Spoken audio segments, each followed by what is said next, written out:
안녕하세요. 안녕하세요. 지극히 사적인 책 읽기의 톡서입니다. 똥남입니다. 나는 오늘도 경제적 자유를 꿈꾼다. 계속 이어서 할게요. 저희가 아직 초보 유튜버로서 구독자가 별로 없는 관계로 구독자가 더 늘면 더 신나게 영상 촬영하고 계속 올릴 수 있을 것 같아요. 구독, 좋아요 눌러주세요. 지난 시간에 공급을 사계절에 비유해서 설명을 해주신다고 하셨는데요. 네, 부탁드릴게요.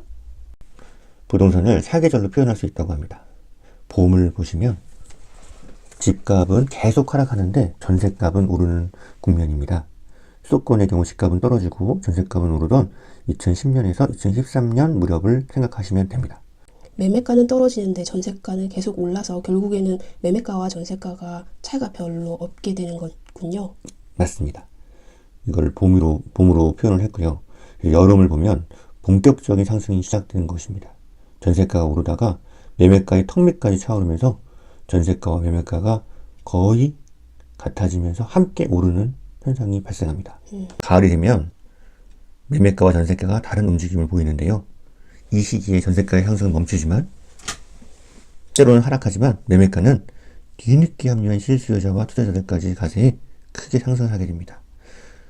이때 되게 거품이 발생하는데요. 그래서 정부에서는 규제책을 발표한다든지 이런 제재를 가하게 되는 것이죠. 겨울에는 매매가와 전세가가 동시에 떨어지게 됩니다. 이렇게 사계절 한 바퀴 도는 데는 지역에 따라 한 10년에서 15년 정도 걸린다고 합니다.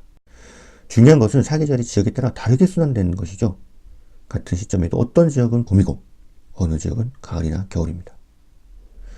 투자자 입장에서, 실거주자 입장에서 봄이 오는 지역이 어디인지 살펴야 할 것이고 내가 사는 지역이 어느 계절인지 꼭 파악을 해야 할 것입니다. 그래서 늦가을이나 겨울에 집을 사는 룰을 범해서는 안 되겠죠. 자, 그러면 여태까지 수요 공급에 대해서 얘기했는데 제일 중요한 게 바로 이런 걸 알고 있는 것도 중요하지만 이런 걸 알았다면 직접 발로 뛰는 거, 그게 중요할 것 같아요. 이 밖에도 사계절을 비교해서 공급을 설명한 부분이 이 책에 자세히 나와 있어요. 지금 내 지역이 어느 계절에 해당하는지 비교, 대조해보면서 관찰을 해보시면 좋을 것 같아요. 청울님이 하셨던 방법을 살펴보겠습니다. 네, 두 번째 중요한 핵심 알려드릴게요. 사전 답사, 현장 방문입니다. 네, 우선 현장 조사를 하기에 앞서서 사전 조사를 해야 되는데요. 손품이라고 하죠. 그래서 뭐 네이버 지도나 네이버 부동산 같은 그런 매물을 확인을 우선 하고요. 네. 그다음에 국토부에 들어가서 실거래가가 얼마인지 KB 부동산 사이트에 들어가서 시세를 점검을 해야 합니다. 네. 직접 현장 방문에 앞서 먼저 사전 조사로 손품을 팔아야 된다고 합니다. 매물을 직접 점검하는 게 현장 조사인데요. 현장 조사를 할 때는 방법이 있다고 합니다. 네, 방법이 궁금하네요. 대부분 알고 계실 것 같긴 하지만 크게 뭐 채광과 조망은 좋은가, 습기가 차서 곰팡이가 생긴 곳은 없는가, 수납 공간 충분한지, 물은 잘 내려가는지, 보일러가 너무 오래되진 않았는지, 전열기는 잘 작동하는지, 방문은 잘 열리고 닫히는지, 마루 상태는 좋은가, 뭐 이런 구체적인 체크를 해야 하겠고요. 집안을 볼 때 이거를 한번 보라고 네, 하는 거고요. 꼼꼼하게 봐야지만 같이 갔던 부동산 소장님도 이 사람이 정말 살 사람이구나 하는 그런 의지를 느낄 수 있고, 그래서 금매가 나왔을 때 제일 먼저 연락을 받을 수가 있겠습니다. 자, 그래서 이렇게 했을 때 마음에 드는 물건을 발견했다면 매매가를 조율하고 계약서를 쓰는 겁니다. 그리고 투자자라면 전세를 놓아야 할 텐데요. 임대를 놓아야 할 텐데 전세가를 조율하는 단계를 거치게 됩니다. 그런데 요즘 역전세난이나 대출이자 금리가 상승했기 때문에 이런 거를 염두에 두고 투자를 해야 합니다. 그래서 이런 말이 있죠. 자금 계획은 항상 보수적으로 세워라. 왜냐면 변수가 많기 때문이죠. 네, 자금을 어떻게 조달할 수 있는지 한번 잘 계획하신 후에 투자를 결정하셔야 될 것 같습니다.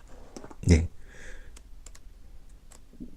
그런데 이제 이분은 항상 부동산의 이런 시세 차익보다는 부동산 투자의 목적, 종착지는 월세를 받는 거.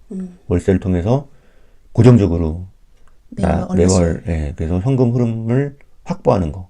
그게 부동산 투자의 가장 큰 목표, 최종적인 방법이어야 하지 않나라는 말씀하십니다. 맞아요. 그런 것 같아요. 어차피 내가 당장 필요한 건 큰 목돈이 아니라 매월 얼마에 고정된 생활 자금, 현금이니까요. 네, 그래서 이분은 이런 시세 차익보다도 이런 월세를 받기 위한 시스템을 만들기 위해서 부단위로 하셨고, 그래서 지방에 있는 아파트를 낙찰 받기 위해서 경매도 하셨는데요. 낙찰 받기 위해서 300km나 되는 지방을 한 달 새 10번도 더 왔다 갔다 하시는 그런 노력도 하셨고, 여러 가지 그런 노력들을 이 책에 담아내고 계시는데요. 현장 조사의 중요한 성공 사례 이런 걸 간단하게 나눠주실 게 있나요? 우선은 이분은 부동산에 그냥 어떤 지역에 가든지 간에 부동산에는 꼭 들려서 소장님과 이야기를 나누고 부동산 소장님요. 예, 친하게 지낸다고 합니다. 그래서 소장님들이 그 금매가 나왔을 때 자신에게 연락을 줄 수 있도록 그런 유대관계를 돈독하게 만들어 놓는 것입니다. 현장을 방문해서 그 부동산 소장님하고 친하게 지내는 게 또 중요한 일이겠군요. 예, 저희가 또 현장 방문 조사의 실패 사례로 저희의 경험을 알려드릴게요.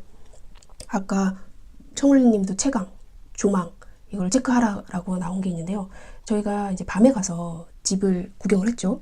네, 밤에 가서 보니까 뷰는 그렇게 좋진 않았지만 그냥 어느 정도 괜찮았어요. 그럭저럭. 그리고 시세보다 조금 저렴하게 나온 것 같아가지고 빨리 잡아야겠다는 생각을 했어요. 그래서 저렴하게 나온 부동산을 놓칠세라 그날 밤에 가서 집을 보고 그날 밤 가계약금을 쏘았습니다. 근데 나중에 이제 낮에 가서 그 집을 다시 보니까 대낮인데도 전등을 켜고 있는 거예요. 왜 켜놓고 있냐 그러니까 어둡다는 거예요. 낮에도 주변 아파트에 둘러싸여 있어가지고 그때 알았습니다. 아, 집을 살 때는 낮과 밤 모두 그곳에 가서 채광을 봐야 된다는 걸 알았습니다. 교훈을 얻었죠. 네, 이런 경험들이 또 지금은 실패 사례로 말씀을 드렸지만 이 실패를 통해서 저희가 배웠기 때문에 나중엔 더 잘 할 수 있을 것 같습니다. 예. 그래서 실거주 여건이 좋은 그 요인으로 가장 중요한 게 교통이고요. 네. 그 다음에 학교, 세 번째가 상권인데 이런 것도 중요하지만 그 세세한 부분도 놓쳐서는 안 되겠습니다. 정리를 하자면 가장 큰 요인은 바로 수요와 공급을 정확히 파악을 하고 그 큰 틀을 파악을 한 뒤에 자기가 관심 있는 지역의 금매를 항상 시세보다 최소한 1,000만 원 정도 싸게끔 금매를 잡는 거겠죠. 그렇게 하기 위해서는 아까 말씀드린 송품을 계속 팔면서 그 시세를 파악을 하고 있고 그 지역에 있는 부동산 소장님들과 그런 관계를 통해서 금매를 소개받고 그래서 현장에 방문해서 아까처럼 그런 세세한 체크리스트를 점검하고 이 물건이 마음에 들었다면 과감하게 투자를 해야 되겠고 하지만 아까 말씀드린 대로 역전세난이나 대출 이자에 대한 변수에 대해서도 항상 염두에 두면서 자금 계획을 보수적으로 세워야 하겠습니다. 그렇다면 성공한 투자에 가까워졌다고 할 수 있겠습니다. 네, 실질적인 부동산 투자로 여러분들이 정말 돈을 벌 수 있는 그런 책이 이 책이 아닐까 싶어요. 네, 그래서 이 책을 저희가 뭐 다 말씀드릴 수는 없고요. 한번 관심이 가시는 분들은 구입해서 읽어보시면 꼭 도움이 될 것 같습니다. 네, 저희가 여기서 말하지 못했던 실질적인 투자 기술이 많이 나와 있거든요. 꼭 한번 직접 구매해서 읽어보시면 좋을 것 같습니다. 그럼 오늘은 여기까지 할게요. 안녕. 안녕.